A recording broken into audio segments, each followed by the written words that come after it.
Pressure में है market और जिस तरीके से जो ये पूरा साल जिसके इर्द गिर्द घुमाए वीरेंद्र जी, जिस तरीके से ईरान इजराइल में फिर से जंग गहराती हुई और उसका असर ब्रेंट पर, ब्रेंट $98 के पार पहुंच गया है और उसका असर भारतीय बाजार पर फिर से देखने को मिल रहा है।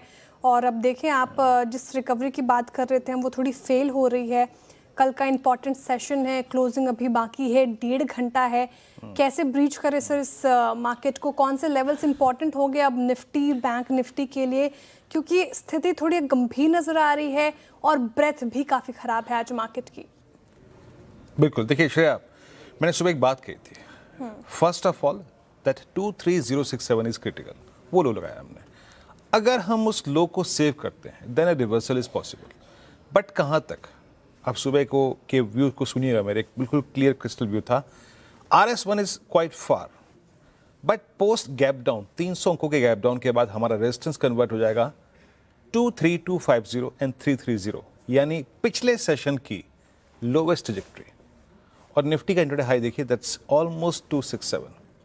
रेजिस्टेंस में छोड़ दीजिए, मैंने क्या कहा था, गैप डाउन के बाद आपका पिछले सेशन का जो हमारा पॉलिसी डे का स्विंग लो था वो हमारा रेजिस्टेंस कन्वर्ट हो जाएगा।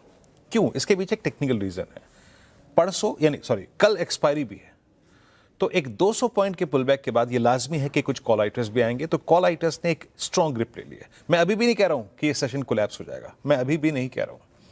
आप जरा ऑप्शंस के स्टैट्स लिखाइए 12 बजे वाले, शायद 23,200, 23,300, 23,400 पे कॉल आइटर्स आ गए हैं एक्सपायरी के, और नीचे 23,100, नीचे 23,000 और नीचे 22,900। इन 3 स्ट्राइक्स पे लुक एट 23,200, 1,37,00,000।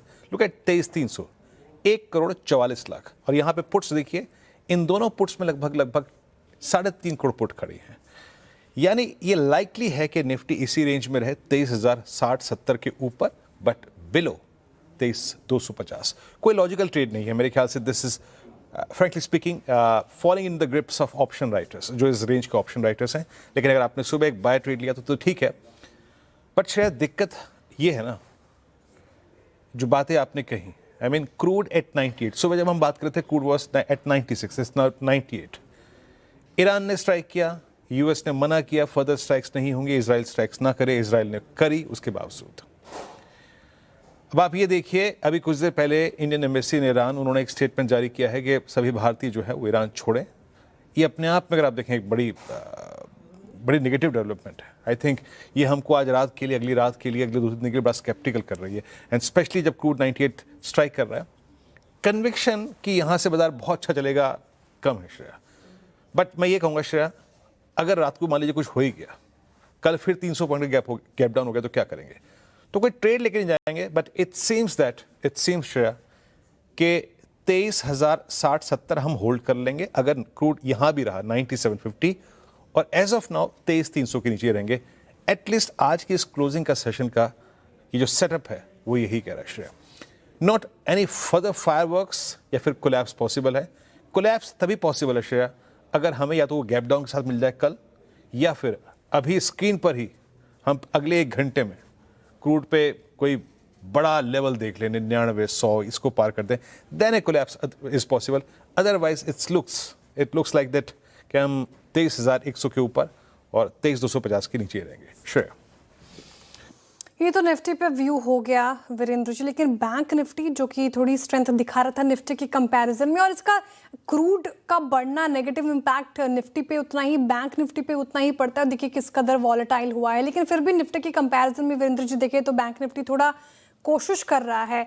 बैंक निफ्टी पर क्या आउटलुक होगा? यहाँ कौन से इंपॉर्टेंट लेवल्स है जो जहाँ पर ध्यान रहना चाहिए, और फिर बैंक निफ्टी को कैसे अप्रोच करें? देखिए श्रेया, मैंने लगभग 9:30 पे आप स्क्रीन पे तब ये बात कही थी कि है ना, 54,100 और 53,800 ये जोन सपोर्ट के तौर पे काम कर जाएगा। सुबह भी लेवल 1 था यही। मैं सुबह निफ्टी बैंक को लेकर नेगेटिव बिल्कुल नहीं था। मैं अभी भी यही कह रहा हूं कि मैं निफ्टी बैंक पे तब तक नेगेटिव नहीं होऊंगा जब तक कि ये 53,700 और 53,500 के जोन को डिसाइसिवली वायलेट कर दे, तब तक नहीं होगा। बेस 1 काम कर गया, और मैंने एग्जैक्टली स्क्रीन पे यही बात बोली थी कि उस टाइम दिखाया था मैंने OI कि 54,500 की कॉल का बिल्डअप बहुत स्ट्रांग हो गया है, and it seems difficult to cross 54,450 at that time, और वही गया और वहां से कोलैप्स हो गया। श्रेया, इसमें भी कोई बहुत लॉजिकल ट्रेड है नहीं। आई मीन ठीक है, निफ्टी बैंक स्ट्रांग है, रेजिलियंस दिखा रहा है अगेंस्ट ऑल ऑड्स। बड़े अगर आप देखें स्टेप्स के, कुछ देर में हम बातचीत करेंगे पीएनबी के मैनेजमेंट उसके बारे में, अच्छा रेजिलियंस दिखा रहा है। बट 98 99 के क्रूड के अगेंस्ट ऐसा कह देना कि ये 1000 पॉइंट का मूव यहाँ से दे देगा, मेरे पास वो कन्विक्शन नहीं है। अभी के आप ऑप्शन स्टैट्स देखिए श्रेया, 54,000 पे पुट राइटिंग है, 53,800 पे पुट राइटिंग है, 53,500 पे पुट राइटिंग है। ये इंडिकेट कर रही है कि हम माइट भी 53,800 को वायलेट नहीं करेंगे, हम उसको सिक्योर करके रखेंगे। Look at 53,500 6.25 lakh, look at 53,800 लगभग 1 लाख। तो इस जोन में पुट राइटर्स खड़े हैं। बट अभी के लिए कैप, अभी के लिए सबसे बड़ा रेजिस्टेंस है 54,400 54,500। वहीं पे आपका 20 डेमा है, वहीं पे आपका कॉल राइटर्स है। मेरे ख्याल से श्रेया, अगर मैं अंतिम इसमें अगर आप देखें एक लाइन जोड़ूँ ना, for both industries Nifty bank, अगर आने वाले कुछ सेशंस में हम निफ्टी पर 23,100 बचा के ले जाएं और बैंक निफ्टी पर 54,000 बचा के ले जाएं, तो भी आप कहेंगे कि हम गंगा नहा लिए। बट चीज़ें यहाँ से और ख़राब हुई, देन मेरे ख्याल से 23,000 को सिक्योर करना या फिर 53,500 को सिक्योर करना मुश्किल हो जाएगा। टिल द टाइम अभी भी क्रूड 98 97 की ट्रजेक्टरी में we are safe enough. Shreya.